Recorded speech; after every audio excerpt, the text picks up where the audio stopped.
things that we have to think about is that we exist. And some of us are conscious, we're trying to be, to different levels. So the microphone also exists, but the microphone is not conscious of that. But I am. So there's existence. But then existence and consciousness is for something. Everything that is conscious is looking for something and is hungry for something. The heart is a tasting machine. It's hungry and it's looking for its food. And that, we've had sat means existent. Chit, these are words you might see if you read those kind of books, but sat means we exist. Chit means unconscious.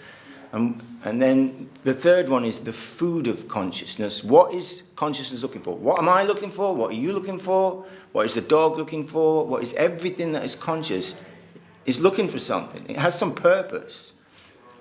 And that is described as ananda, which means, another one of those unpack it words, ecstasy, beauty, love, sweetness, charm, affection, the juice of life that we're all seeking everywhere. Now, we may seek it in different ways. You know, somebody may think that hunger for ananda is going to be satisfied by, you know, they've got a ton of money and they think if they buy enough Picassos, have them on their wall and enough Rolls Royces in the drive, then their heart will be satisfied.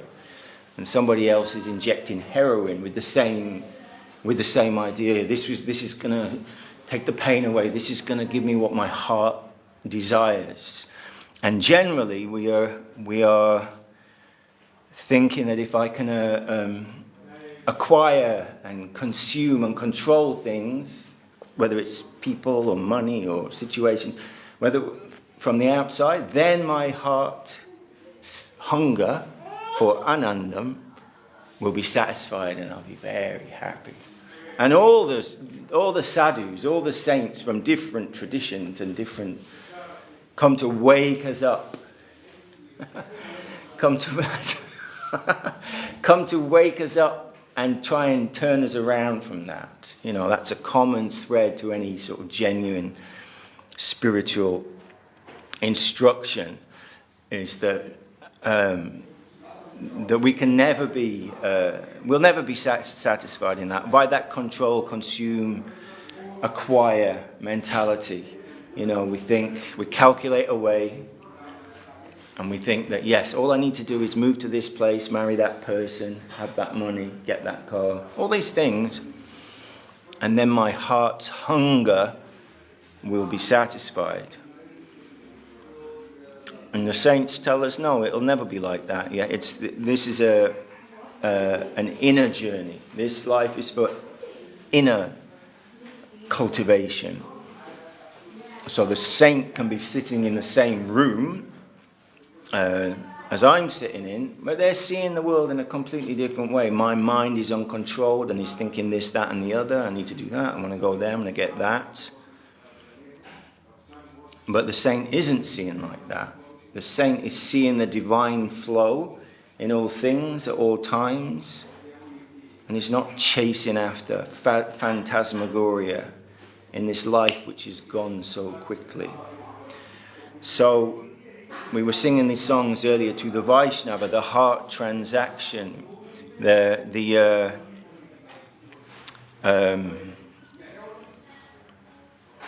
you know, we have our senses. How are we even moving through this world? We find ourselves, we've been cast into the infinite, and here we are, you know, on this planet, spinning around, whizzing through galaxies, whizzing through the Milky Way, turning around, and suddenly we're here. We're like, oh, here I am. And how I'm moving through it is I have these senses that bring in information about it. I can see light, I can hear sound, I can collect information about my environment. But it's all limited. I can just see a little bit of the light. I can't see all light. I can see some part of the spectrum. And I can't hear what the dog can hear. You know, I think everything's peaceful and quiet, and the dog's running to the gate barking because he's heard something that I didn't hear. and I make mistakes. You know, these are all examples given in the Vedas. I make mistakes, and it's actually the example they often use, and which is actually it sometimes happens in India, is that you see a rope in the path as you're walking along, and you think it's a snake. You jump back, but it's not a snake. You were wrong.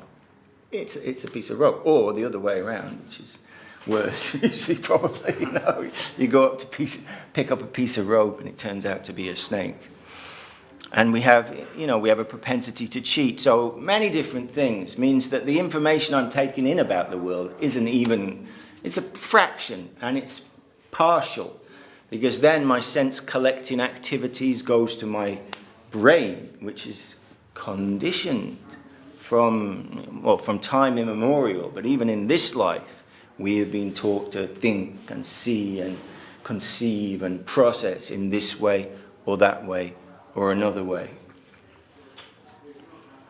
It's not what's going on. It's not reality, Hare Krishna. It's what my conditioned brain is telling me. And then with that imperfect data and my egotistical, slanted, conditioned being, then I start to do my calculations. Thanks. Yeah. So, then I start to do my calculating. Okay, I'm hungry. I want something. I want some satisfaction. I want some of this, more than that, actually. Anand means bliss, ecstasy, love, divine love. How am I going to get it? And then we start calculating.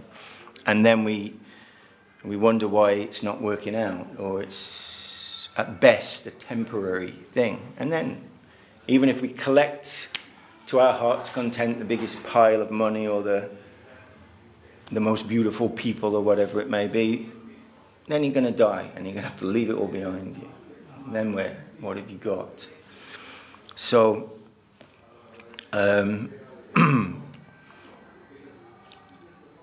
so these things. So we've been relying on we're living in a conditioned reality, but there is an unconditioned, infinite reality that is doing its thing. Actually, we hear that it's dancing in ecstasy. That's the fundamental nature of reality. Dancing and full of sweetness and ecstasy. But my calculating, twisted, conditioned ego separates me from that. And how do we know about that? How can you know about that unconditioned, infinite person, ultimately, but that unconditioned, infinite, let's call it Great Spirit for now, nice and neutral. How do you know about that? Well, that living, organic whole is conscious too. Like we are conscious. Everything is, our Guru would say, everything is existing in consciousness. That's where it is. Otherwise, what's out there, you can't say much about it at all, really. I only know through my senses its attributes. This feels hard. That looks like that. What it is, we don't know.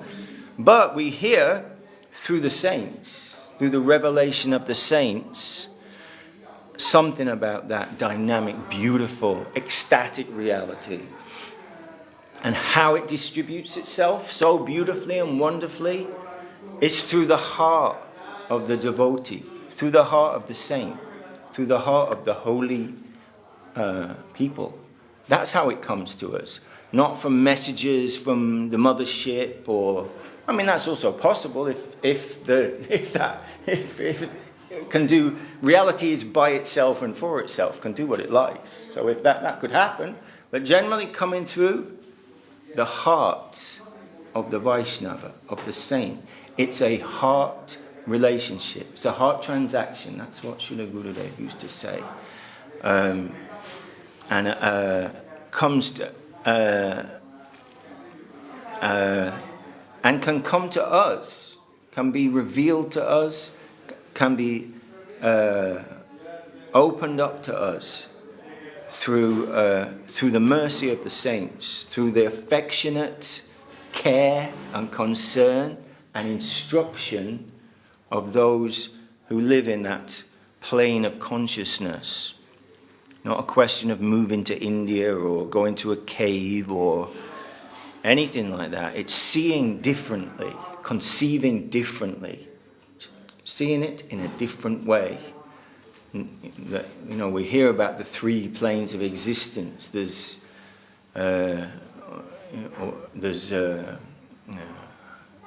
bhakti. It means, okay, how can I wring it out? How can I wring it for what it's worth? How can I manipulate my environment so I get what I want? What do I have to do? Okay, I have to do this, go there, get that qualification, do this, all down to my calculation. If I do all that, then I'll get what I want. That's where most of us are most of the time. We're trying to get what we want out of it.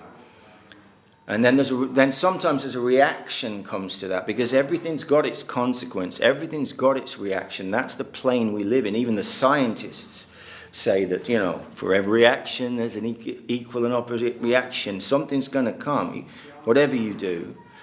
And then we think, oh my God, I've had enough of this. I just want it to be over. I don't want to deal with it. It's called mukti. Just let me alone. I'm just going to go to a cave. I don't want to do anything, whatever it may be. I've had enough trying to do that. I'm not getting anywhere, and I'm turning it off. Mukti. But the saints tell us there's another plane of existence as well, which is bhakti, actually. It's devotion. It's like we are members of an organic whole, and each one of us has some particular, unique, wonderful part to play in that.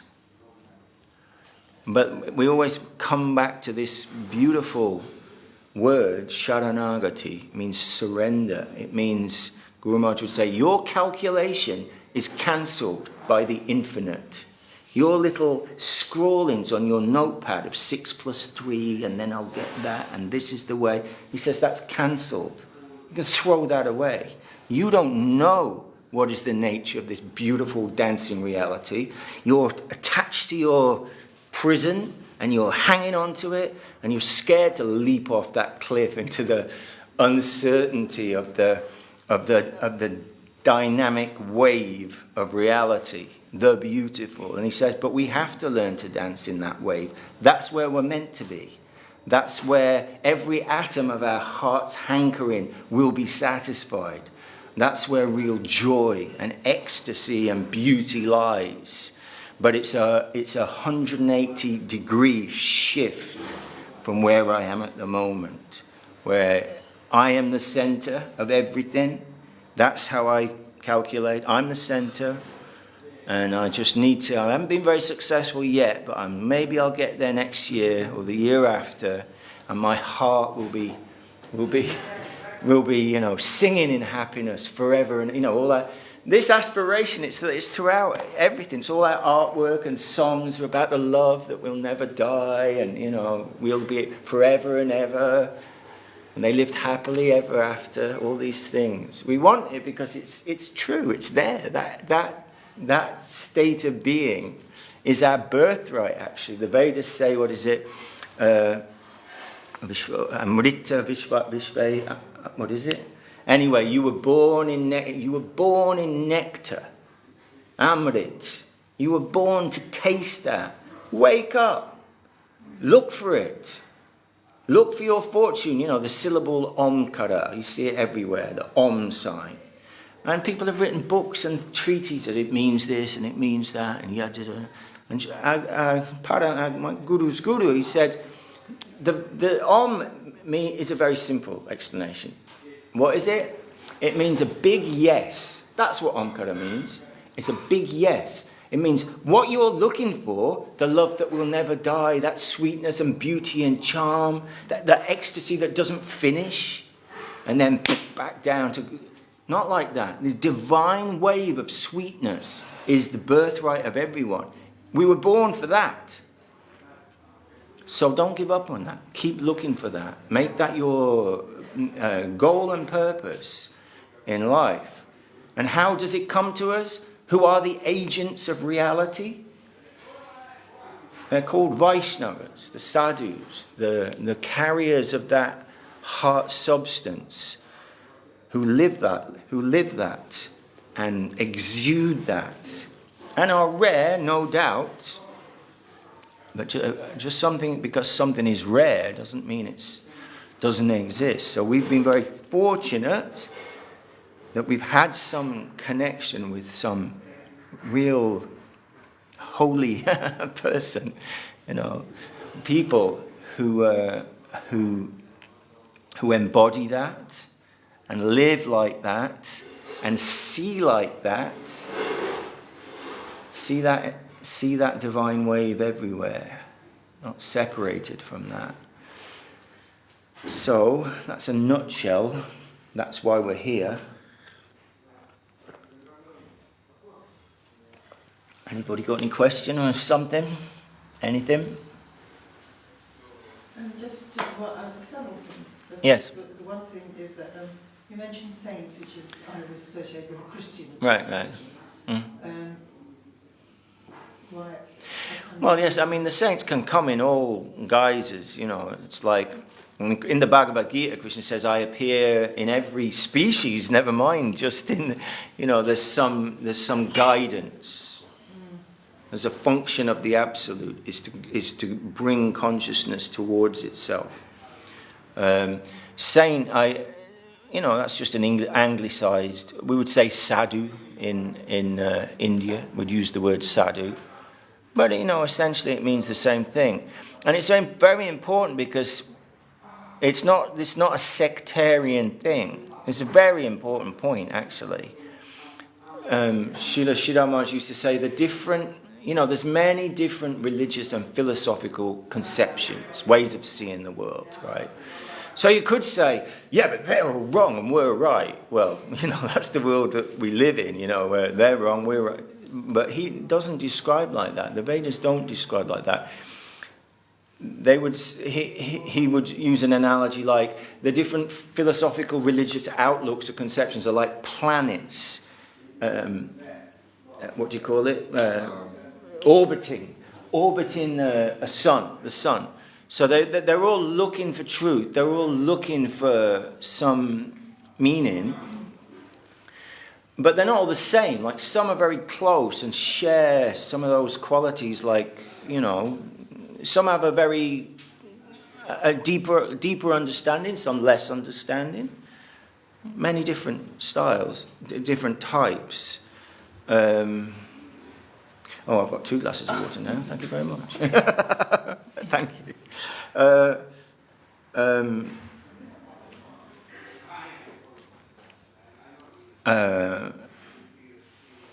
Sectarian, non-sectarian. Yes, sectarian.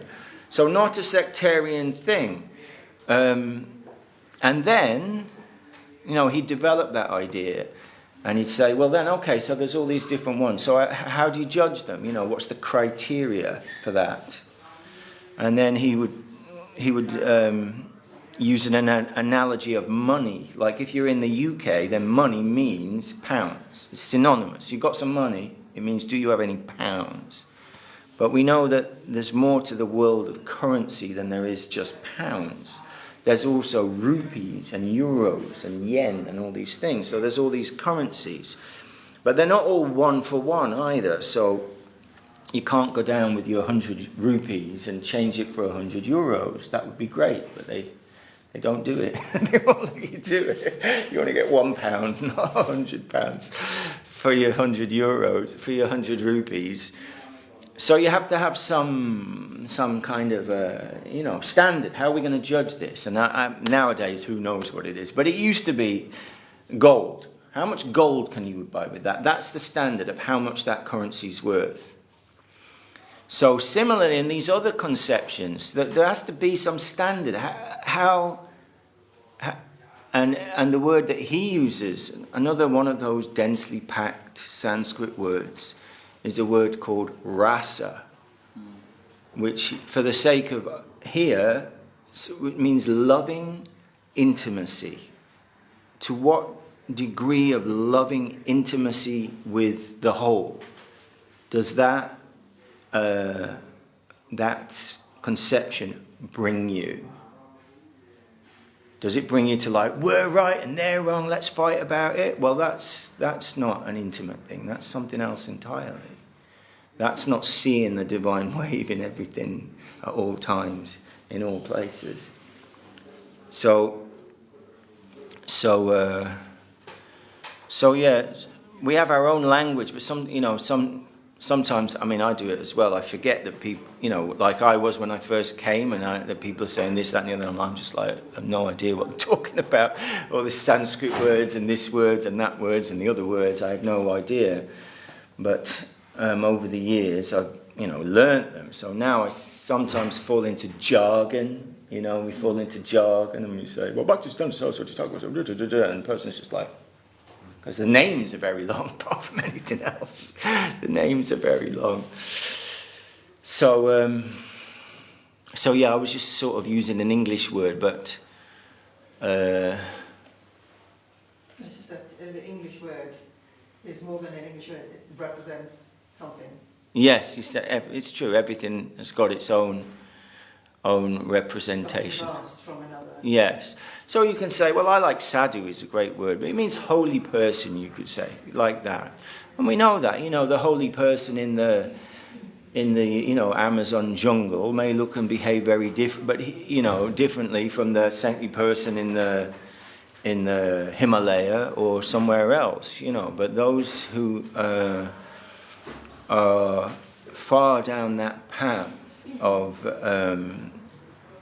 surrender, ultimately, away from ego and selfishness to service of the whole. That's the criteria on that, really. And who to judge that? Well, that's not for me to judge.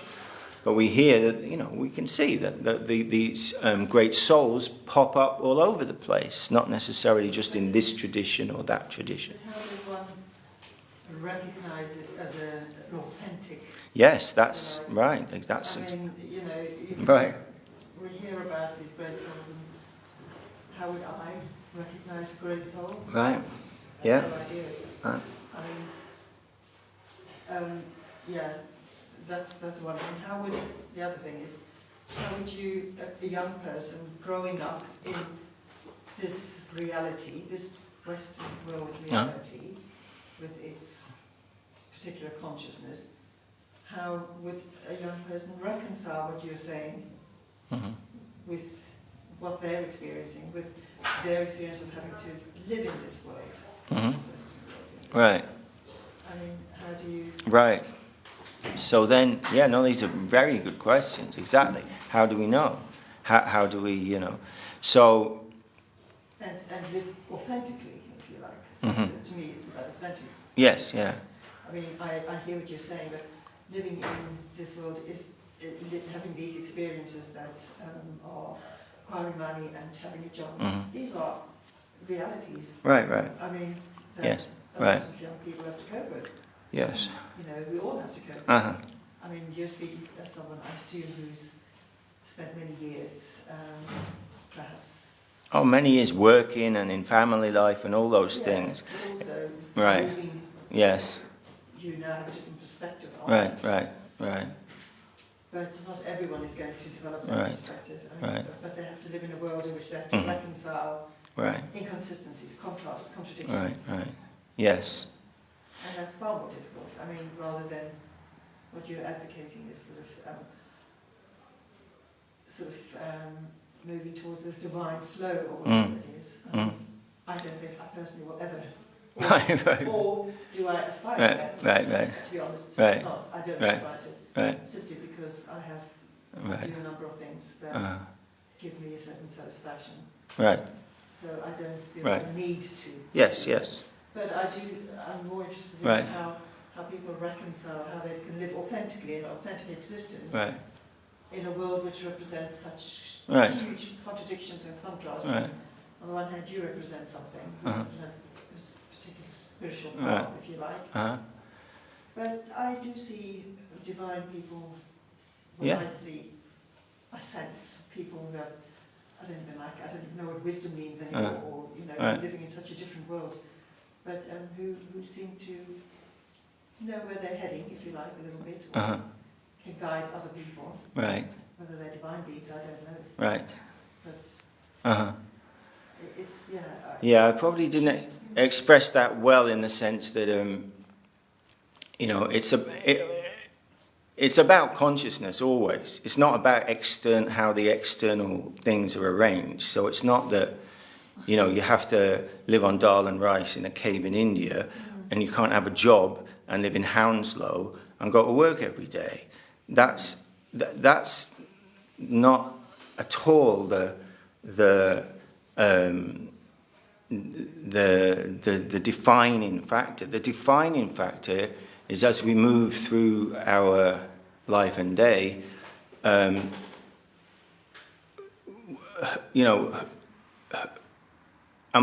it selfishness ultimately? It all comes down to ego and selfishness. Well, that's another thing. Sorry, you're raising all sorts of things.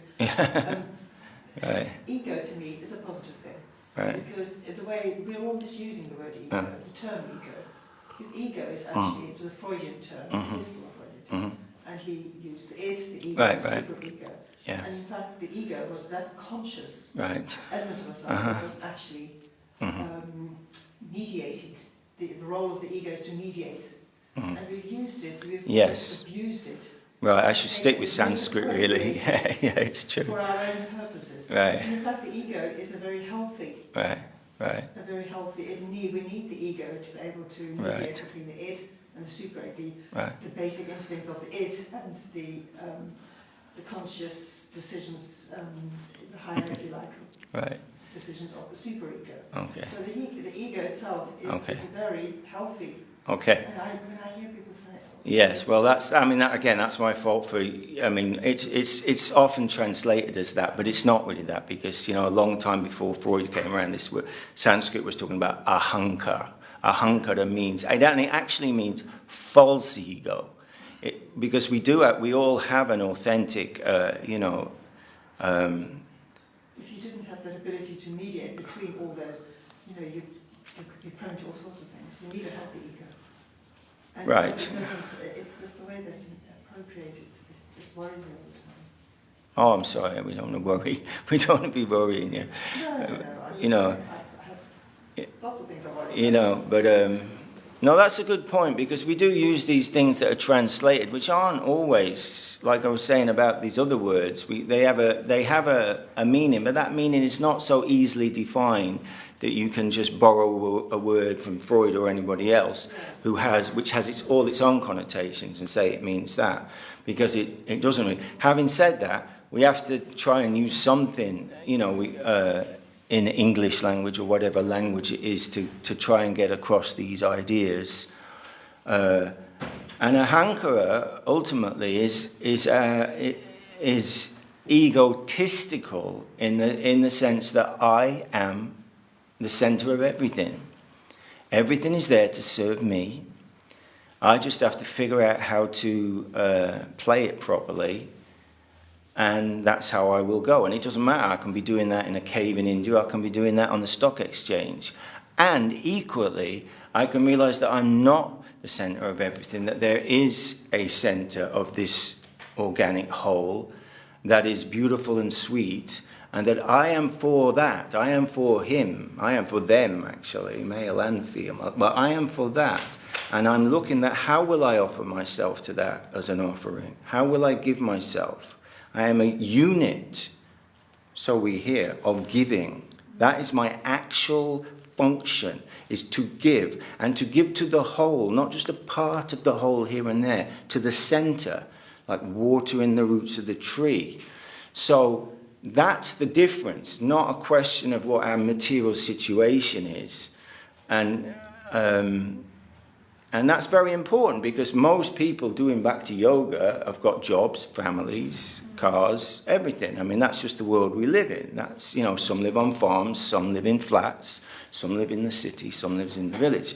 So that's really not because it's our internal, it's the inner journey that we're concerned with, and it doesn't matter where I go, there I am, with all my own conditioning and prejudice, acquired prejudice, sometimes Guru Maharaj would term it, our acquired prejudice. I've been taught through many different layers to see things in a way that aren't really how they are. They're just been how I've been taught to interpret that. the environment. And the saints say amazing things. They say the environment is your friend. My prejudice is to blame it, and it's because of this and it's because of that. And the saints say that every wave is favorable. Every wave is coming from that center. And you can conceive of what that center is in many ways. I am so attracted and love so much that conception that everything is springing from has the nature of beauty and sweetness and love. Yes, I want to go in that direction. That's the direction I want to go in. Somebody else can say it was a rock that exploded, and that's fine. You sort of pays your money and you takes your choice where this is, what the most important things are. And we find they're all in consciousness. They're not outside. You can't take the painting of the Picasso to the beautometer in the university and have them say, yeah, this is this much beautiful. It doesn't exist there. It exists in us, that appreciation of beauty and humor.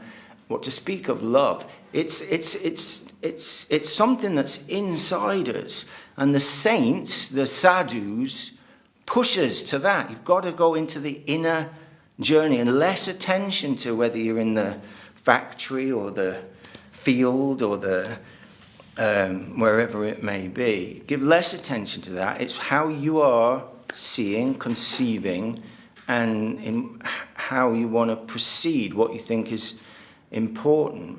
So, Hare Krishna. Very nice. Every wave is favorable. And seeing like that, not just a sound bite. And how we can, you were saying, how do we know? Well, that's a very good question, actually. But then we understand and we feel it. That we're not in a dead thing. It's actually all alive. And the source of everything is personality and full of sweetness. So we can, with folded palms, give some appeal to that. And we're told that again and again. Don't fear. Come this way.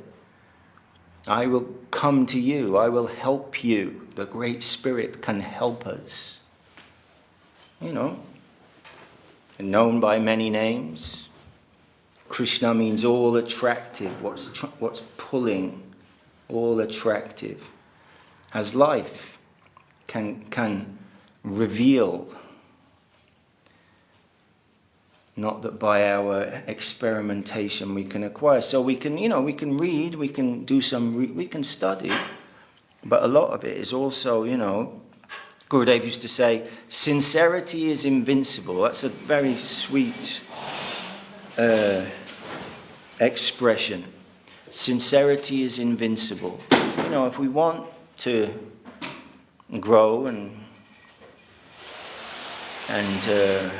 go in that line of dedication, then however long it may take, that will carry us, that desire. I get what you're saying about a life of, a giving, but I struggle sometimes. How do you know that a life of giving is beneficial? Okay, I can see that people are benefiting. I can see that someone is, perhaps if I give to them, I give my time, energy, I can see that others will be benefiting. But this, how do we actually come to, how do we know that a life of giving is beneficial? That's what I want to say, apart from seeing, okay, a little bit here, I can see that it's making someone happy, I can see that, that there are benefits to that person, but to give completely over to this idea of giving, I need some,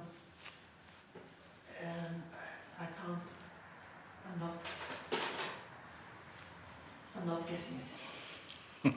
Well, I'm in the right direction. It's not just giving willy-nilly, it's like giving to the Yes, it's giving to serving the center, but I understand what you're saying too. Yes. Well, we have to, if we have to pray we have to pray if that's, for some desire to do that, and then, try basically. The Vedas say it's like eating food. You don't need somebody else to tell you when you're hungry and you're feeling full. You can feel it. So that's this whole process. It's a process. It's not a mental. It's not a mental jugglery of like. It's not like that. It's like, well, we have our practices, process, external, internal, to go to this very wonderful aspiration. It's not so easy. It's nobody. We're not saying that this is like a overnight thing where we're going to turn away from our selfishness. But there's a delicate balance between you giving, but at the same time, this is a whole human being in front of you, or a whole person who also needs to who needs to provide for themselves. So you may be giving and feeling great about it, but that may not be what that human being requires, or those human beings require, in order for them to fulfill themselves, their own potential. You actually need to withdraw and not give. Yeah, well, we're not forcing anybody No, to take the anything. philosophy of this constant giving is that really beneficial for other people, for the people that you're giving to? I mean, well, Krishna, the unconditioned reality, says, "Yeah, give everything to me." Give everything, but Yeah. Do you think of charity by giving people in charity, and then is that beneficial in the long run and that sort of thing? Or? that, and in all aspects, you're looking at charity, you're looking at Giving your life. all you're doing all I feel I'm doing is I would be satisfied myself and say, okay, I'm doing what I think I need to do, and that in itself is selfish. That's, Right. I strive for a balance. Yeah, absolutely. Everything that we do in that sense, in that material sense. I mean, different types of charity are exactly what you've said are described in the Vedas, like in the different modes. Like, if you give someone some money and they just use it to inject themselves with heroin and then die from that, do you have any responsibility for that because you gave them the money? Well, yeah, you do. You can't. So there's different ways of doing everything, no doubt. But, and it's an important point. This unconditional giving. I'm not putting conditions on it, but I do understand the repercussions of that giving. I do understand the consequences of that. Right. And so you don't weigh it up. You cannot just. I cannot see. For me, I cannot see a life of just constantly giving. Because I don't know where it will lead. I can't see it leading to. But it's mostly. It's giving. It can be those things. But it's giving of the heart, and like in my experience of our guru, it wasn't those kind of things. He was giving most himself. That's what he was giving. He wasn't keeping it. He was giving it from the time his door opened in the morning early till late at night, old, in ill health. And so many people would come looking for something, looking for nourishment, looking for instruction, looking for whatever. And he would so affectionately and sweetly deal with them and try to give them encouragement, whatever they were doing, try to give them hope, try to give them truth, try to give them something wonderful. That kind of giving. And then, nobody's being forced to come. But when they came, he would, with affection, it was the giving of affection and heart. That's what it is. That's what the selfishness is. I need time for me now. They don't have like that. They're in that flow. That's what they do, the Vaishnavas. They give of themselves and of their heart, without discrimination to somebody who's like qualified in some way and somebody who's not, rich or poor. That's absolutely not in the picture at all. To try and give some uplifting, something wondrous and divine, I would say, something divine, something ineffable to everyone who came. And people felt it from him. They came away thinking, being given something very wonderful. That kind of giving. And it's a very rare and wonderful thing that can only... all these things ultimately come to aspiration. I don't have any of these good qualities. It's like... But, in this life, who am I looking up to? And who do I want as my mentor and my teacher? And who do I want to be like? Who do I want to have some of those qualities? I wish I had those qualities. I wish I wasn't so selfish with my time or with this or with that. I want to be like that. So that's what we call the Vaishnava. Is that important to have a role model to look up to, someone to aspire to, a mentor? I don't know, is that... I think... that's in religion, like Jesus, you must be Right, me. right. And I'm a female, I don't relate to Jesus that well. Uh-huh. Actually, you're a bloke. Right. There's all these things keep popping up as I get older. Right. And, why is it so important to have a mentor all the time? I just know that I where I am and how I am, I want to be more than this, definitely. I want to be better than I am. I'm fairly eclectic. I will go, okay, I get this idea, I get that idea. I don't think that everything has to come from one religion, or one faith, or one person, or one philosophy. Right. I think the world is full of amazing philosophies and ideas, and I will look across the diversity of what's available. But why do we need to follow one person? That sounds to me... Well, that's what it all ultimately comes back to, the beginning, that it's a heart transaction. You can't make someone be in love. It's about that. It's about the heart, the play of the heart. And when we're touched by somebody that invokes that, that's what love is all about. It's about giving of oneself. And so it is a love affair. It is. It's all a love affair at the end of the day. It's about that. And that you can't, fake that or impose that on anyone. And it's definitely not sectarian. We know that the divine nature has names of many, unlimited names. So it's not in the name. You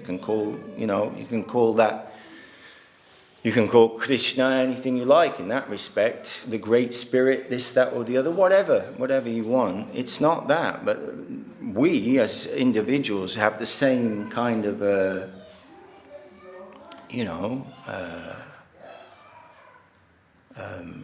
anartas. I'm not going to use English words. Unwanted things in the heart from our conditioning.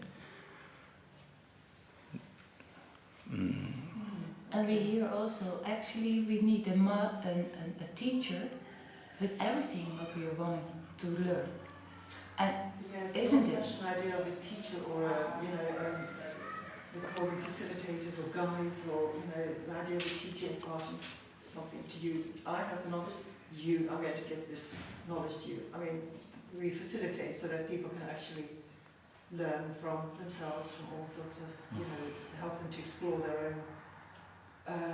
But for example, experiences. For example, there is this Goswami Maharaj always gives that example. If you are in an airplane and you ask about the pilot. Oh yeah, the pilot is fine. He just understands how to do it, and he can fly. But you want to, that maybe you don't want to go on that plane because you want somebody who has been taught properly a certain thing. So more even with spiritual knowledge, which is so fine and so subtle, has to do with the soul. So that is even more, because we are so conditioned and we have so many, what Prabhu explained so nicely, so many identification. This is me, this all. If we can understand at a certain point, it's the ego who gets in the way, who says, no, I don't. It's actually when you're ready to acknowledge that. When you, for example, if you see something like Bhagavad Gita for the first time, how Krishna, how the Lord, the loving Lord, explains where he is in everything and how to come to him, then it blows your mind. You think, wow, that's so beautiful, that's so fine. There's another dimension to it than with other books where you get some data and what you learn. It's something that you get out of an illusion. Illusion, which means ego or material world. We are in here in that illusion. And so the knowledge from the scriptures gets you out of that illusion instead of putting some data into you, and then you learn it or something. It's like it sets you free, because for so many lifetimes we are looking for happiness, for real happiness, that's not something outside of us, another person or things or circumstances or stuff. It is inside. That is the whole shift. And that is when you're ready for it, that you think, okay, I see how I am. You look at yourself. What you're thinking, is it negative? What you want, is it negative? What you do, is it negative? Ultimately, we are able to be completely positive and fine with all the waves that are happening. Wouldn't that be wonderful if we could get so far? I think I actually don't think that the material world gets a bad press, a very bad press. I mean, when you see volcanoes explode and they produce beautiful gemstones and beautiful, yeah. And as a woman, I've given birth. It's a physical experience. It's a material experience. I come from the physical world. I mean, I'm sorry, but the material world to me always gets a very bad press. No, I think we concentrate. Not bad press, but it's like the two work in tandem, and I cannot create a hierarchy. I'm struggling with this. I cannot see that the spiritual world is hierarchical, that somehow it has to be at the top. When in fact, I think the physical world, we live in the physical world, we engage with farming, with produce, the physical world is, the spirit is inherent in the physical world. And I don't think we should be separating them. That's the problem. Everything that's spiritual, isn't it? Even the material world is spiritual. That's what I'm saying, yes. And therefore, this constant breaking up of creating a hierarchy where you're sort of pushing the spiritual world as the top thing to aspire to. No, sorry, it's present in the physical world. It should not be... Yes, well, everything existing in consciousness first and foremost, everything. So it's how you're seeing it and how you're conceiving of it and moving of it, whether it's spiritual or material. It's not like a thing out there. So how am I seeing? If I'm seeing everything as a divine wave, that's what it is. If I'm seeing as, oh, this is material, that's everything's coming from within us. Otherwise, it's dark and unknowable. It's consciousness that's bringing it alive. But it's the constant reference to the material as something negative. It's not. No, it is not my experience I will share. When I was a kid in India, when I was small, my grandmother, she was very spiritual. Yes. But my mother and father were both doctors. They studied and became doctors. So I could see the distinguishment. So my grandmother was very calm, very involved in the God's this thing. But when you say material world, so what my mother will say is, you have to study hard because you have to become something. You have to become something. Now for me, that becoming, I did not know. But they will always say, you have to become an engineer. I became an engineer. but it was like from childhood. They never said, so first, okay, become an engineer. Then we went on, okay, studying hard, became an engineer. I spent like 25 years becoming an engineer. When I became an engineer, then another comparison came in. So because my parents were doctors' children were usually well educated and they went out. So then my parents started saying, look at their son, they have gone to America. There's always another. Yeah, there's another benchmark. You have another level, you have to cross another level. So then they said, okay, they have gone to America. There's nothing in India. You have to go to abroad. Right. Because this is this social pressure that I don't blame my parents, because we are living in a medical campus, everybody's child is excelling in school. Right. So they want their child to excel in school because otherwise they are like getting left behind. So this concept, what you call materialism, it's not a thing actually. What I think is, that time like my parents, they said, okay, go to America, you have to become something. So I finally ended up in UK. Okay, better than America because it's easy for going into India 10 hours. If in America it's 24 hours. Right? So then I ended up over there. But if you see now, and then, okay, my grandmother was there.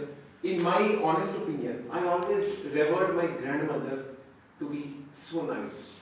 So what I am today is because of my mother and father. Because they pushed me so much, I came here. But when I look back, I find that my grandmother, she will constantly, in the morning, she will get up, she will open, she used to follow Bhagwan Ram. She will open Ramayana, she will keep studying Ramayana for 2 hours. She was very calm, never associated with things. She always did the right thing. So when in a joint family, my cousins got married, my grandmother ensured she gave as much as possible to them and very less to my mother. Because she always wanted to do for the smallest one first. And always want to make sure that smallest one is never left out. So when I ended up here, now in COVID, one of my parents were okay, but one of my very close relatives got COVID. And this COVID showed the helplessness that their children are now abroad. They could not come from Australia, and they died, and they had to ask some other person, okay, can you do cremation and all. It happened. It happened and worked out, but it showed to us that what my parents were also very fearful, and because the flights are blocked, we are not traveling, and my parents, they are now 70, being a doctor as well, but COVID is not coming by looking at a doctor, it's just coming through. So one day my mother was crying, she said like, I'm very scared. Now she has been doctor, a senior gynecologist, doing tens of operations every day, but then when she sees the reality that death can happen any day and the children are not there, that is what is causing her anxiety. But how did I end up here? I ended up here because it was them who pushed me to be here. Otherwise I could have been living with my parents more calm, more down to earth. Because right now I make good money here, but then there is no ending. When I go here and I look at a new role and I say, okay, I am getting paid 300, I want now 400. So this benchmark that has been tuned into my mind was done because of them. And why I come to the temple is, it's not that it's bad. I'm not saying it's bad or good, but what I'm doing is, I'm 90% into that. And only 10% into spiritual world. So what you are saying is essentially right, both have to go hand in hand. And when I come to the people like Prabhu and otherwise, I know they are not going to tell me do not work. They just want me to be a bit more spiritual. That means less focused on materialistic things, more focused on spiritualism. Okay, so from 90% I become 85, 80, 70, 60, 50, 50 kind of thing. That's all. I agree with your point that materialism and spirituality, they always go hand in hand. We have to feed ourselves. So you have to go and do work somewhere. You have to earn money. You have to focus on the family, make them study. It's just reconciling these things all the time. Yes, but it's just that how much fraction is there, how much involvement is there. I have seen like India was such a spiritual country, it's considered to be such a spiritual country, but if you go there now, it's a cutthroat competition to make money. A cutthroat competition, you will be amazed if you go there to look spirituality. I can imagine, Yeah, if you go there to look, thinking of India, anybody who doesn't know about India and he says, no, India was a spiritual land. Gautam Buddha was born in India, Bhagwan Ram was born in India, Krishna was born in India, and all these religions, they never dominated any world by force. People adopted them. naturally. There was no like invasion of Islamic invasion, that conversion. No, it was no. There was never a concept, but people adopted it by will, kind of thing. If you go there now looking for spirituality, it's a changed world. It has become more Western than Western. Yeah. It's like right from the time you land at the airport, right from the time you land at the, but it is because I don't blame the people. This is what they have been taught, because the parents taught them how big you will become. And the benchmark was totally different. There was no spirituality. It was how much money you are going to make. And the comparison with the others. He is going to America, so you have to go to America. It's there. So that's, I think that is what is the materialism and spirituality, they work together, but that is what has changed. It's 99% materialism, 1% spirituality. And I think 1% spirituality is conscience. That when you are going to do wrong thing, are you conscious, does your conscience stop you from doing the wrong thing? It's like somebody landed in India, and just because you say they are white skin, they don't know how much fare is from here to there. You say, okay, it's 1,000 pounds, it's 1,000 rupees, which is 10 pounds, but it may be actually 2 pounds. So this cheating concept is also because of lack of spirituality or lack of conscience. That inner soul is not saying that, okay, you have to be honest, you have to be truthful. In the name of Lord, you have to be correct. And be more helpful to people. Rather, they see a person as an opportunity to make money, to get the things up. That is, I think, what is lacking at the moment in India. And so when I come here, actually, Prabhu, yourself and everybody, that is what I intend to learn. That be a bit more conscious, more correct, be less wrong. Yes, that sounds like a good start for me too. Yes. Trying to go in that direction. Wherever I find myself, in whatever situation, those kind of qualities that have come down, echoed down the centuries while everything else has changed. But those, dealing with consciousness, that is the matter in hand. It's not about the external play of things. It's about how I am seeing it. And what is my role in it? Is it just to satisfy my senses and get what I want at whatever cost? Or is there some other higher principle? Is there a principle of sacrifice and giving up myself? And then that leads us to the question, where should that be? Where is the highest point? Where is the central point to which I can offer myself and hope to be transformed? That's the promise that's given, that these things that have been acquired, the prejudice that has been acquired and the conditioning that's been acquired can be dissolved and can be crossed over, so we see things without that conditioned, selfish glasses. He said, I have put on the I've put on the spectacles of self-interest and acquired prejudice that I think things are like this, because that's how I've been taught to think them. But there is another reality that's not infected by that. And what is its nature, and who do I learn about it from? Is there anybody who can tell me about that? Well, we would say, yes, there is. And they are called Vaishnavas. They are the agents of that reality who've come through their hearts. So always we come to consciousness. That's the be-all and end-all, really, of how Krishna consciousness, that's what it's called, isn't it? Krishna consciousness, consciousness of that, of what Guru Maharaj called reality, the beautiful. That has the nature of that thing that we're all looking for, that all harmonious, every opposite held inconceivably in the hands of the Absolute, with no anarchy. There's no anarchy in that.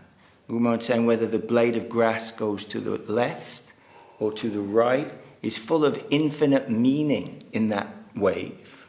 And that's the wave we're to learn to dance in, to come out of our exploitation consciousness, that I am the center, So it's aspiration. This is our aspiration. This is, we won't put that on the altar of our hearts, and we can call it any religion you like or any of them things. That doesn't matter. But that divine, we're dealing with reality, that divine aspiration is really what we're talking about. Some hankering to go in that direction. However long it takes, whatever I have to go through to have some wonderful, beautiful aspiration like that, coming from the heart of someone we love very much, and bowing down at their lotus feet, actually, as carriers of that divine conception, the Vaishnava, the sadhu. Hare Krishna.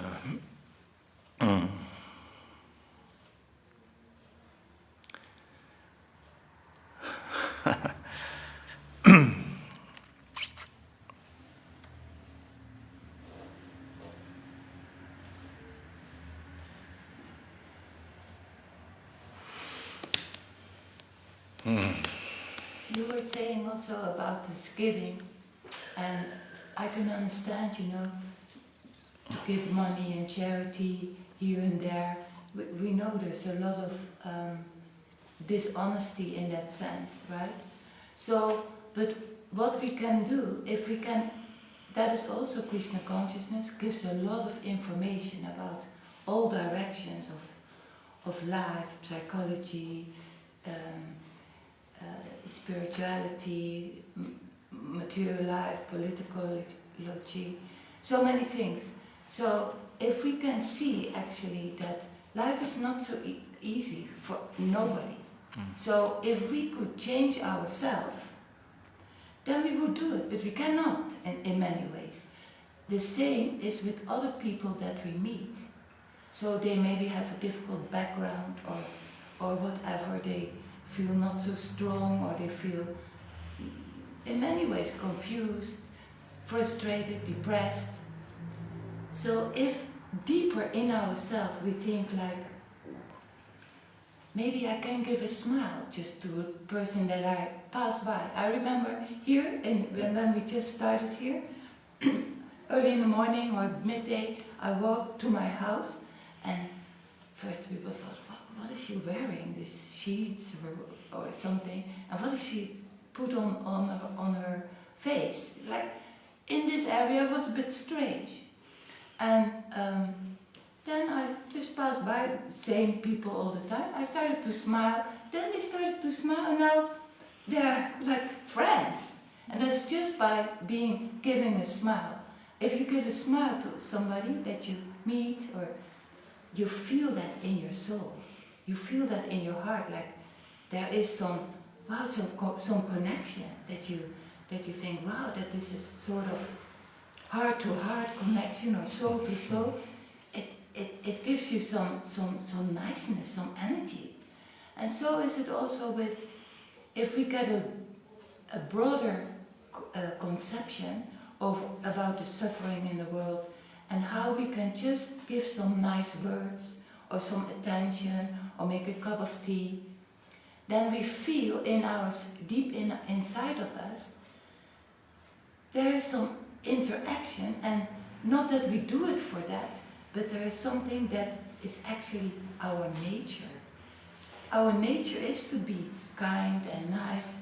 It's humankind, that is a word. So, and by doing that, we get enforcement of, yeah, this is the way to go. This is who you are, actually. Instead of, oh, I'm now angry because this didn't go through, and this is not how I intended it. These are all like constructs outside ourselves, identifications actually with things outside what we think is ours, but it's not ours. It is like in a flow. We at a certain point we die. So to be grateful for, actually we have a body, we have a breath, to come in our philosophy, and I've seen that also in the world. We can ask ourselves, what is the nicest quality in a human being? What do you think? What is for you the nicest quality in a human being? The nicest quality in a human being? Oh, it's a difficult one. I think to be genuinely yourself is not a quality, that's just a state of being. But quality, the nicest quality? Good question. Yeah. It's a good question. No, right now I think it would be, and I think these things change at different times. So I'm saying right now, a sense of joy would be nice, a sort of someone expressing a joyfulness. It's not really quality. Like a sort of I joyful don't mean person. happiness, I don't mean happiness. I don't Yeah. mean No, somebody who's very positive or something. No, just someone who genuinely, I mean, I feel, yeah, if I see someone who I think genuinely expresses an authentic sense of joy, you know, there's no explanation, there's no excuse, it makes me very joyful, it makes me very, Yeah, yeah. yeah. It's exact means it's the expression of being able to make someone happy Yeah. with something, with whatever. That feeling when you are in a position to do something, make somebody more happy or joyful. I Yeah. think that is one of the most content feeling that you are able to do something. What I have seen and what Keshavananda Prabhu also referred to, and we have seen that in our spiritual masters, and there's a lot of bogus that is spoiling the thing, but not to throw the baby away with the bathwater. There is some, and we have seen that. That means utmost humility. Utmost humility means there's no ego in the way from that we have to think something that person is not, you know, but or want some power or want some domination over, you know, over the environment. So the quality of humility I have found, because when a person is really humble, then that person is a giving person.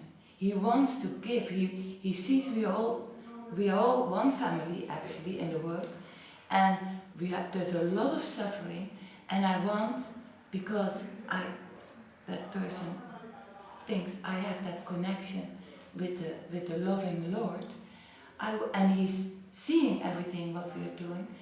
I want to do something good, even though maybe my ego or my mind or my intellect said, no, I have to go now and I have to do other things and I'm very busy. No, that you think in the moment there is a need. Somebody needs something, my attention, or and that we have seen in the teachers, that they were there for us to give everything what they have, and they don't need anything, because it's coming that dhara, that current from the spiritual world, what we believe, is coming through them to give them strength, and they just giving. They giving. They want to help. They want to help that we get out of this suffering by knowledge and by realizing our high position as a human being.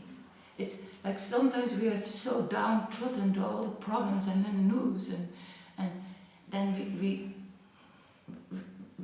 we forget how actually we have a very high position as a human form in the world. What you say so nicely, it is created by the Lord, even though, like for us, not to suffer, but to see there is another way in which you can proceed. And this world is already so magical. It's already so phenomenal and so beautiful, and people can be so nice and so kind. And so to in that humility, we have no pedestal to fall from, so to say. So in that humility, we can say, I'm here to serve, my Lord. I'm here to do something good. I'm here to be kind, to be beautiful, to give my energy for something. And that is we have seen, we got inspired for Keshavananda, 30 years, like 40 years, for so long, leading a very giving life without expecting anything, but so full. They have an expression, simple living, high thinking. So that consciousness, what Keshavananda is emphasizing all the time, that is everything. That consciousness, and that is with the soul. Like, I'm here to do, I want to interact with people, and I want to give some niceness. I want to give some help, because I see maybe somebody is a bit out of the group, or it needs some help in the kitchen, or needs cleaning the pots. These are not normal things that living in the world, maybe you think, okay, that's not, you learn that. You learn that from the spiritual masters, that they emphasize you're here to do good, and that will make you really happy. The idea, the feeling that I'm getting is, the suggestion is that, okay, so if you're going to be, this humility is a quality that's almost required, so that you can become an agent. Yeah. And through becoming an agent, you will then do the good and giving. And Yeah. But yeah, I mean, this humility. Okay, it's in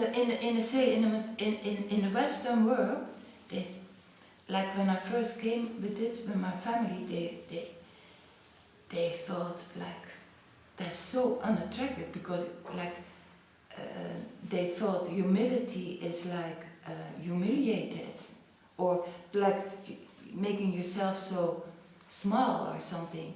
But by becoming humble, you can see so many things. You can see the what Prabhu said, the sweet waves all around you, and you're there to assist, or to serve, or to appreciate, and that you feel inside you, and then you don't need so much from the external. If it's good or not good, you learn how to. Because without humility, you cannot deal with negativity. It's very difficult, because you get angry, you get envious, you get greedy, you get all these things, and these are things that we live with that. And again, to come back to our masters, they taught us a way out, how to become humble, how to become tolerant, how to give honor to others without expecting anything for yourself. Then you can keep going in a world that is, not so easy for nobody to live in. And then you said it so nice. Not that I am like that, because I'm far from it, but I aspire to become an agent of the Lord. I really aspire that. And I see in Keshavananda and others, they are like that. And they are so joyful because they found it. They're not joyful because, I don't know, they have a good house and a nice car and a beautiful wife or children who are so lovely. It's not, it is always changing, and that is a thing with material thing instead of spiritual thing. Spiritual energy or spiritual connection always gets more and more. And with material things, as we all know, they're there, then time transforms them, and ultimately they turn into the opposite. That is the nature of material things. And we want to go for eternality. People say we love, the scientists, they love immortality. But immortality is never with a lot of material, finite stuff. It is with the soul. It is the soul and the connection with the Supreme Soul, which is the Lord.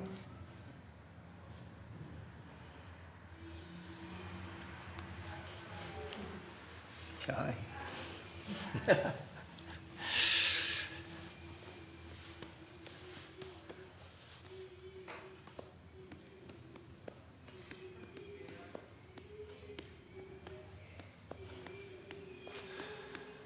You speak a lot about humility and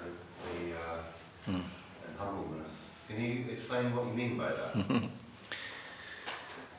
Well, in context. Guru Maharaj is used describes that differently in different places, but one that really I like a lot, and he says, humility means to be open to infinite possibilities. Right. Wow, that's beautiful. Because my calculation has been taken out of that equation. Oh, I can't do that. Oh, that's, all that constellation of upadi, of bullshit, basically, that's been put into you from time immemorial. Yeah. Even if we can't buy into that the soul is eternal, the conscious world goes on. Even in this lifetime, we've been taught to think in a certain way and be a certain way, and everybody's different. They had their own parents, they had their own trauma, they had whatever it is that has created my outlook on the world and how I think it can be and what can be. And Krishna, time and time again, says, give it up. Don't fear. Do not fear. Sarvadharman parityagya mamekam sharanam vraja. You don't have to worry, because I'm alive. In fact, I am reality, the beautiful. And if you have any inclination to come towards this dynamic, living, wonderful person, then I will give all assistance. Christ said, what are you worried about? The birds are eating their food, and the elephant's got his food as well. Don't worry about that. This is a substantial thing to be doing, to this cultivation of this new way of seeing, a new way of being. So I like that, really. It's not and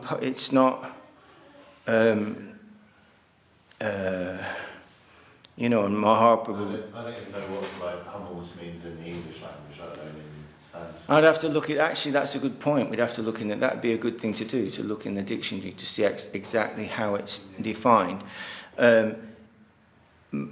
And it's realistic, really, because I think that I'm so many things, but when I look in the scheme of things, I'm small in this massive. You look up at night, gives us some indication of, I'm spinning on a rock somewhere in space.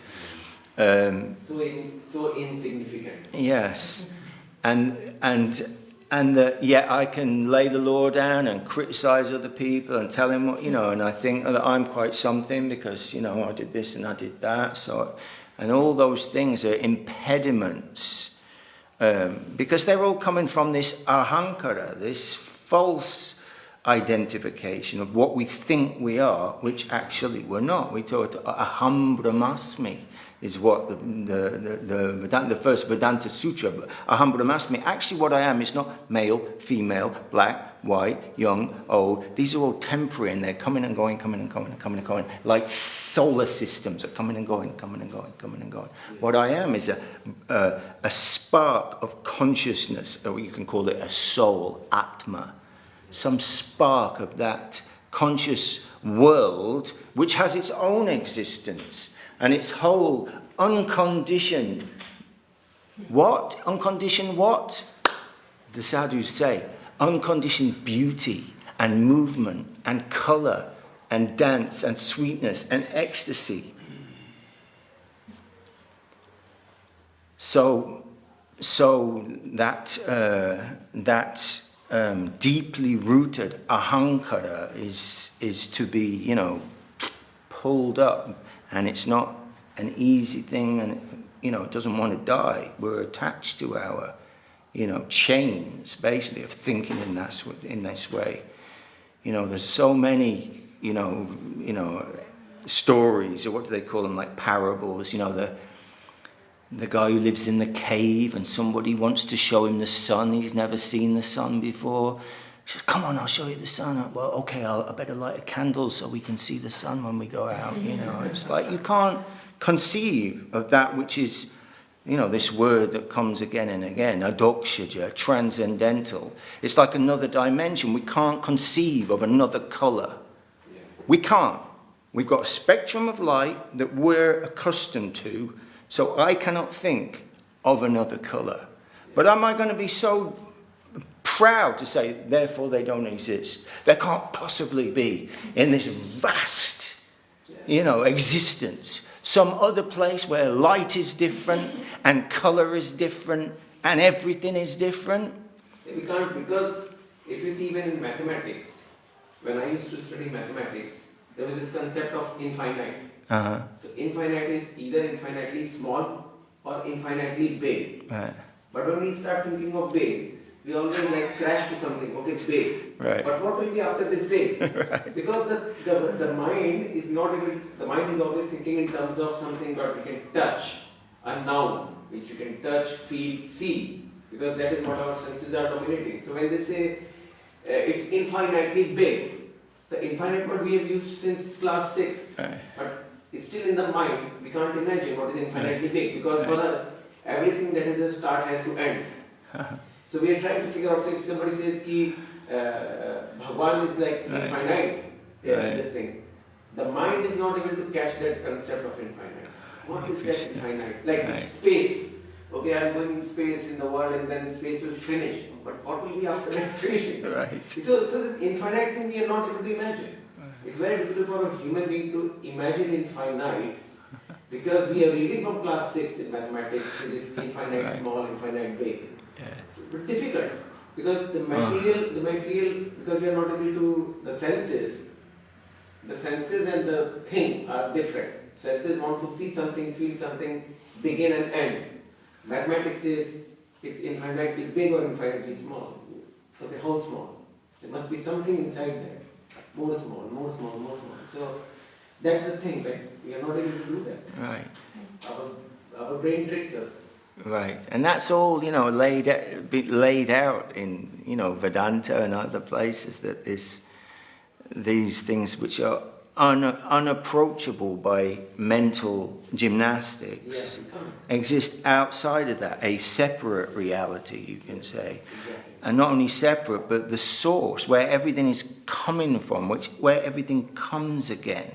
Is it like a dead system that just happened? You have to, ultimately, the heart is going to draw us in a direction of some conception. And there's a marketplace of them. Take your choice, you're free to conceive of this reality how you like. What draws the devotees is this understanding that those things that exist in the conscious world, and only in the conscious world, like beauty and sweetness and love, that's its nature. That is the from those things. Those are the substantial things. And this other stuff is it's the opposite of what we teach. That this stuff is real. Concrete is real. You know where you are with concrete.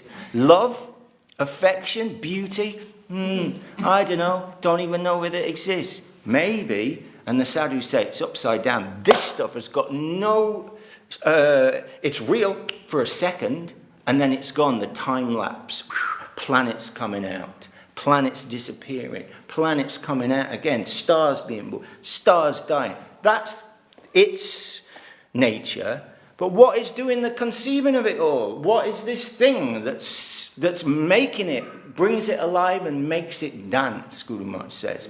That is the field of our inquiry. And that's where all these wonderful things like a good joke exist. There's no, you can't prove it. The joke's funny. I think my jokes are hilarious and nobody's laughing because there's no empirical judge of that. It's purely in the conscious world. And it's those things that give us life.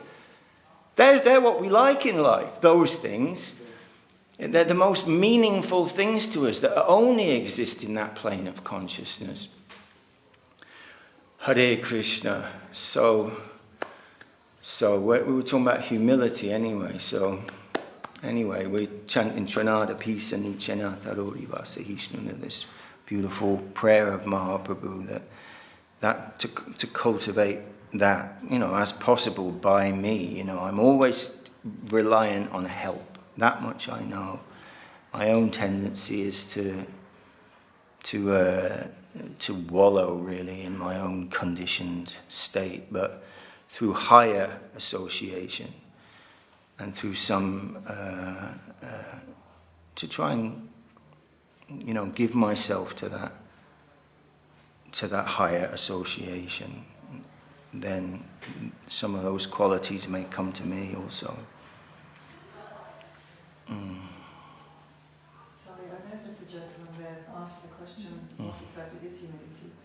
And it is something that when you turn on the television or the radio, it's bandied about very loosely. Everyone sort of seems to think this is a desirable quality, humility, but no one really knows. They seem to have picked up, society seems to have picked up this word humility.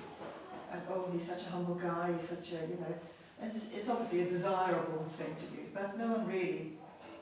So I think it's very relevant that he's asking, what is it? Because it's being used out there very loosely, very slackly, very, without much thought.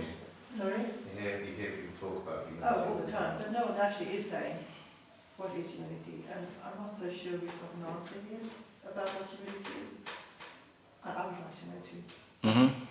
As I say, it's a term out there which is being used a lot, and yeah, but I think The example they give in the Vedas or in the scriptures is that they have to be humbler than a blade of grass, a tree, stored in the road and stuff like this. But what does that mean? yeah, exactly.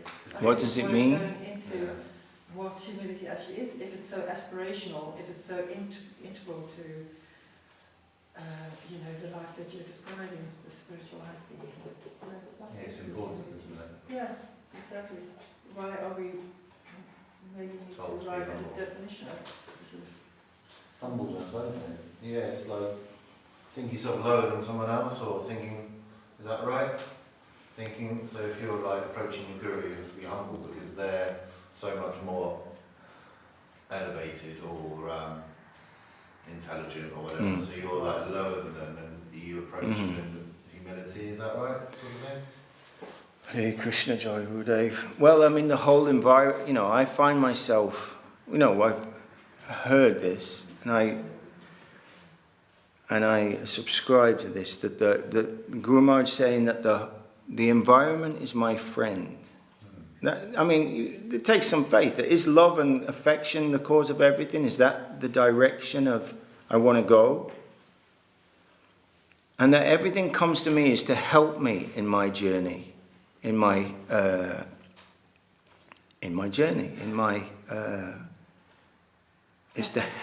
practice, and everything is to help me to see with that vision. So, whatever it may be, whether it's what I would consider a difficult circumstance or an easy circumstance, whether it's a so-called friend or a so-called enemy, whether it's this, that, or the other, this is my prasadam. This is where I find myself. This is what has come to me. And we hear there's no anarchy in the sweet absolute. This is the food that has been put on my plate. Yeah. Humility is not, well, he shouldn't have freaking said that, and I don't like that, and this, that, the other, this, me, ching, ching, chuck, that. That we have to come away from. Doesn't mean we don't discriminate, but it's not saying it's learning the right way to see everything. This was an instruction by Lord Brahma, a prayer of Lord Brahma when he'd been slipped into that kind of attitude of thinking that, oh, well, I know how things should be, and I just need to arrange them, and then everything will be wonderful. And he, in his tears, is praying, when I can see that everything that comes to me has first passed under the affectionate, sweet, caring, nurturing eye of my Lord, then very quickly I'm entering into a spiritual reality, because everything is alive and coming to me affectionately to raise me up. And what will prevent us doing that is the same thing. It's the same ahankara, it's the same self-assertion that I know better. And that's why we see sometimes in different traditions, these great saintly personalities, even when death is in their face, they're not even touched by that. It's of like, so be it. I'm going to be dead anyway. They're so absorbed in that conscious world, in that loving, affectionate, conscious world, that those things, these things that are going to happen anyway, they're of little concern. We see that throughout the world, those kind of personalities. Even in what we would say, oh, this is a terrible circumstance, this shouldn't be happening. Well, it is happening. How do I read that? How do I digest it? How does my consciousness process it? And Krishna consciousness is always looking for that, for the divine play ultimately. For the Guru Maharaj used to say we have to learn to dive deep into reality. Not just take the surface events and then react to them. And like people like Newton or Einstein, and people were telling them, oh, you're so brainy, you're so amazing, you know everything. And they, because of their proximity to greatness and their understanding it, they were able to say, no, I'm just collecting stones on the ocean of knowledge. They could, because they got a little glimpse of just what is that, the awesomeness of that world, whether it's the natural world or anything else, the mathematical world. Someone who's actually a little understanding of it is naturally feeling small, not feeling, oh, I'm going to go and assert myself of how great I am. And so that's the natural thing, Guru Maharaj in his 90s, his whole life absorbed in these kind of ideas was, quite genuine to say, I'm just a student, I'm learning off everybody all the time. Everybody who comes, I'm learning. I'm not like the big person who knows everything. It's dynamic and eternal. It's going on. It's like, so when genuinely, and when you see that in somebody, it's very, very beautiful and very heartwarming and encouraging, and it shines that kind of natural humility, the natural kind of non-self-assertion. I don't know whether that's the dictionary definition. You're speaking from a lifetime of many years of experience and exploration in the areas that you're discussing here, that you're talking about. I don't come from that world. So Right. to me, I want to answer this gentleman's question and say, or just not answer it, I'm not in a position to answer it, but just to address him and say, I think to look at it from higher and lower beings, I think it's not helpful to me. I think surely we're not talking about hierarchies of higher and lower beings here. Right. I mean, surely is humility not what you used the word yourself? Right. Yes, that's the word. Right. Attitude. Is it not an attitude, an approach, a way of thinking, a way of being, something that's, is it to do with the heart? And to me, that's more what I understand. You're very poetic in your discussions and in the words you use. I don't come from that world, so I can't access that. At this moment in time, I cannot access what you're describing. Right. But this gentleman is saying, what is humility? Right. To me, it's, if you're, to answer his question, which I wish, you said, is it a lower being approaching a higher being? mean, I don't think that's a helpful description at all. No, it's not the fact that you're approaching a higher being, it's the fact that you appreciate that they're more intelligent or... I don't think even that comes into it. Not more intelligent, not more knowledgeable. I mean, is it humility that you're approaching someone with a certain approach and openness or whatever? As you say, infinite possibilities. To me, that describes an intuitive person. Intuition is what Jung said. This describes an intuitive person. But I don't want to go into humility. But I just... Did you feel it was answered? Do you have a better understanding of what's... No, not really, no. No, neither do I. Okay. And I think I'm sorry. No, you're just Right. couching it in such Right, beautiful, romantic, idealistic language is very much part of your world. I'm not part of your world yet. Right. I don't know if I will be.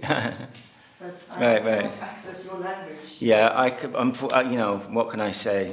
So you know, I can only... in simpler terms. You know, Right. what is humility?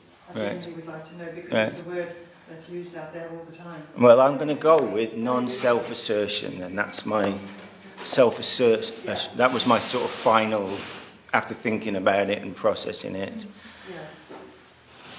Okay, thank you for that. I don't want to keep everybody here by answering questions. But as far as hierarchy goes, then, you know, it's not like everybody and everything is the same. Guru Maharaj would say no two atoms are the same. No two internet connections are the same. No two bottles of wine are the same. No two people are the same. There's infinite variety in everything. So to say everything is just the same, every person is just the same, we don't accept that. That is denying the reality. You know, now, Some people are different. we might not like the language of higher and lower. Okay, let's just put that to one side then. But different, for sure. And does that mean somebody may be different in a way that I can learn something from them? Then that's good. That's that kind of difference, we can say, rather than... Hierarchies of Yes. higher and lower, we want... It's Yeah. not helpful to... Anyway, yeah, thank you for that. Jai. Jai Gurudev. Jai all the devotees and everyone. And now we're going to do Arti, I think. Is Arti... Who's Pujari behind there? Hare Krishna. Hare Krishna, Krishna Krishna,